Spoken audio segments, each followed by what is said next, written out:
بسم اللہ الرحمن الرحیم۔ السلام علیکم ناظرین۔ Pakistan people party army chief کی مدت ملازمت میں توسیع کی مخالفت کر آرمی چیف کی مدت ملازمت میں توسیع نہیں ہونی چاہیے۔ قمر زمان قاہرہ کا آرمی چیف کی مدت ملازمت میں توسیع کے نوٹیفیکیشن کی معطلی پر تبصرہ۔ ناظرین، پاکستان پیپل پارٹی نے آرمی چیف کی مدت ملازمت میں توسیع کی مخالفت کر دی ہے۔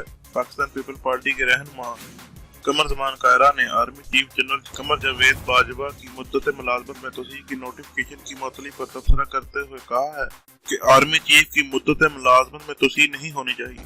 دوسری جانب وفاقی کابینہ نے آرمی چیف کی مدت ملازمت میں توسیع کے لیے نئی سمری کی منظوری دے دی۔ وزیر اعظم کی زیر صدارت بلائے گئے ہنگامی اجلاس میں تمام اراکین نے جنرل قمر جاوید باجوہ کی مدت ملازمت میں توسیع کے لیے اتفاق کیا۔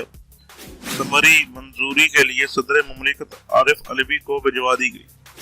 تفصیلات کے مطابق وزیر اعظم عمران خان کی زیر صدارت وفاقی کابینہ کی ہنگامی اجلاس کے دوسرے سیشن میں انہوں نے کابینہ اراکین اور قانونی ماہرین سے سپریم کورٹ میں آرمی چیف کی مدت ملازمت میں توسیع کے نوٹیفیکیشن پر مشاورت کی۔ وزیر اعظم عمران خان نے کابینہ کو اس معاملے پر اعتماد میں لیا۔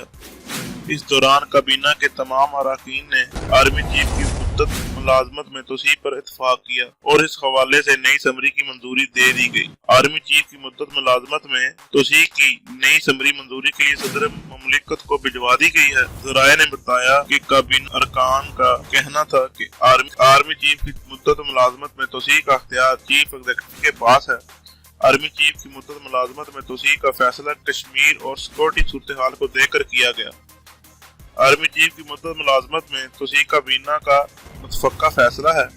ارکان نے کہا کہ وفاقی کابینہ متفقہ طور پر فوج کے ساتھ ہوگی۔ ذرائع نے کہا کہ وزیر اعظم عمران خان نے سپریم کورٹ میں آرمی چیف کی مدت ملازمت میں توسیع کے معطل نوٹیفیکیشن پر قانونی ماہرین سے مشاورت کر کے نئی سمری منظور کروانے کا فیصلہ کیا ہے۔